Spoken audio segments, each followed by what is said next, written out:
Sidney in the back on the left, and Ben on the right in the back.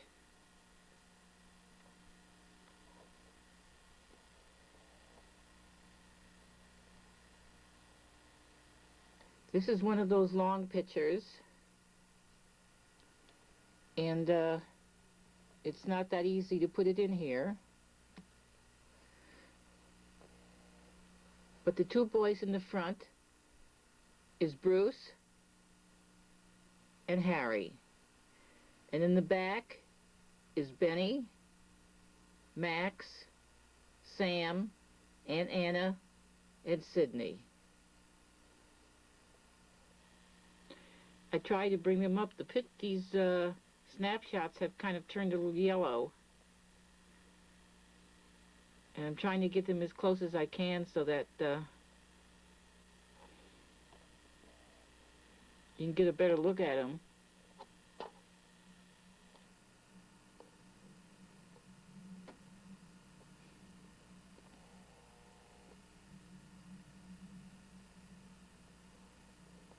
Well, there's a lot of people, and it's hard for me to tell you who they are. But that's my father sitting in the front on the steps with my brother Ralph. I'll bring them up close. And I don't know who that other fellow is. I think it's Nate Blattner, whoever he is.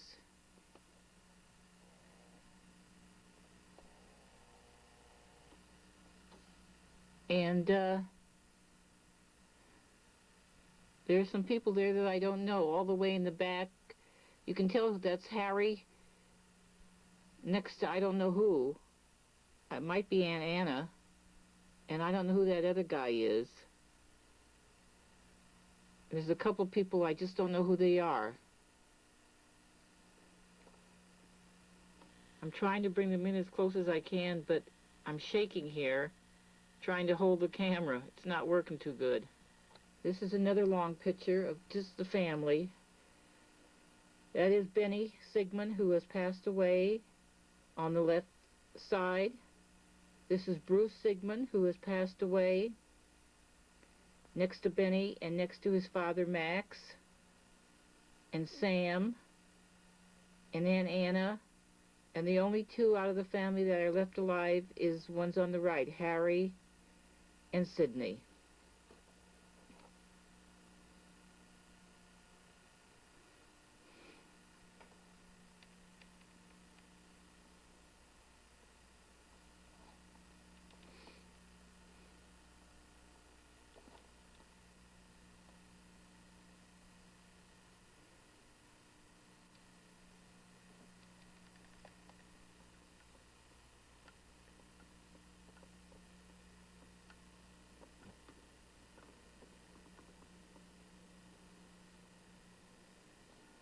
Here's another family picture. I don't know where my mother was. Maybe this must have been after my mother passed away.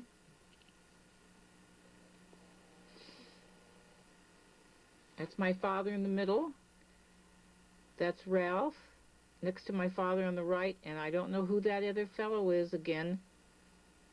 And as you can see, the whole family by now, that's Harry, Sidney, and Benny, and way in the back is Sam, Aunt Anna, Evelyn, and Bruce. And there's that other couple I have.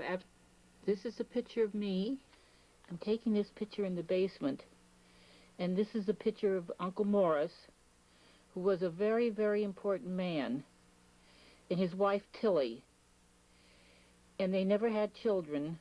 And Uncle Morris was the first one that came over to this country. And he opened and was leader of the Women's Garment Union. And he fought a lot of very important, or not important, very bad gangsters at that time. Uncle Morris, before he came to this country, went to England to talk to the Rothschilds because we were relatives of the Rothschilds, and he wanted to get money from them to help fight the children's labor and worked with the union in New York. Uncle Morris was a native of Russia, and he lived 1 year in England, and he came to New York in 1903. And he was an active union man, and unionizer, and organizer of the Joint Board in 1909, and he was manager of the Pressers Union Local 35 in 1913. He was a manager of the New York Joint Board of Clockmakers Union in 1917 to 1921, and he was the first vice president of the International. And in 1920 to 1922, he was president of the International Union.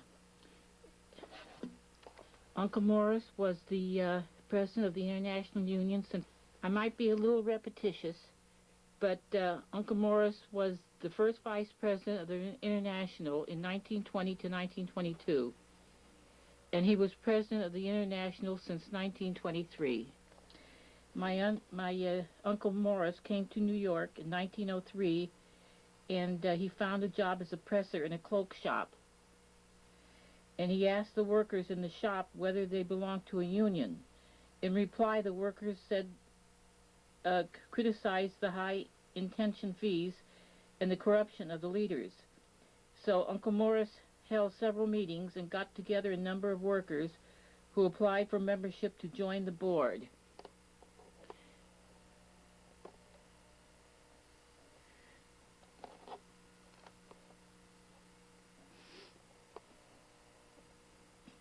And they were told that the initial fee was $5, and the workers demanded admission at $1 per worker and were refused. My uncle then started his own union under the name of the Independent Cloak Pressers Union, charging only 10 cents admission. Several hundred workers joined the union. In a short while after this union was started, a representative of the Socialist Labor Party came to see my uncle and persuaded him to join the Socialist Trade and Labor Alliance. Uncle Morris called a meeting which voted in favor of joining the alliance. That was in June of 1904. And in 1905, the alliance was one of the organizations which founded the IWW, and all its locals became affiliated with the IWW. This is a large picture of the Cloak and Shirt Makers Union of New York City.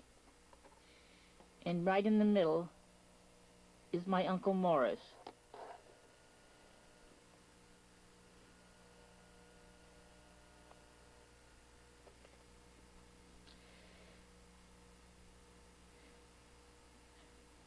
The injunction was served against Lefkowitz as president of Local 61 of IWW, and my Uncle Morris was chairman of the picket committee in this strike.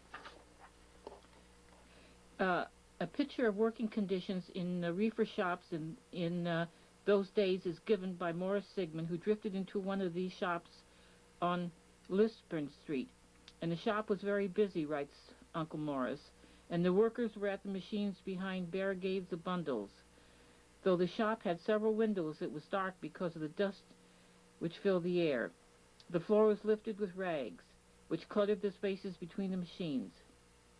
Every time the workers crossed the shop, he would wade through the rags and raise clouds of dust. The two foremen walked about with sullen faces and drove the workers on. This is a picture of my Uncle Morris that is in the Workers' Garment Workers book that I have, with some other people.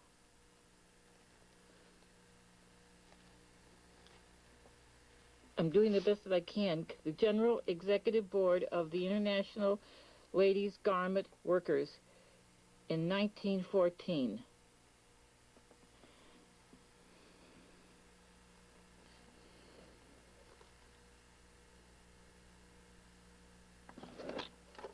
This is a picture of my Uncle Morris Sigmund and the General Executive Board of International Ladies Garment Workers in the Union of 1924